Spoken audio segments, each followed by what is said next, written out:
Can eating expired honey be harmful?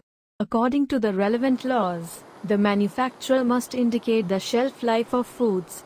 Unlike all foods, honey is the only food in the world that does not spoil. Therefore, honey can still be eaten even after its expiration date. During the excavation of the Egyptian pyramids, archaeologists discovered a jar of honey.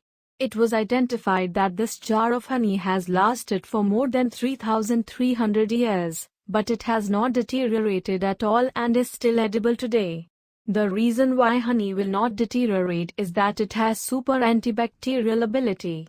Honey has a very low water content, more than 80% sugar. Very few bacteria or microorganisms can survive in such an environment. In addition, honey produces hydrogen peroxide, which has broad-spectrum antibacterial activity and is the main reason for the strong antibacterial ability of honey.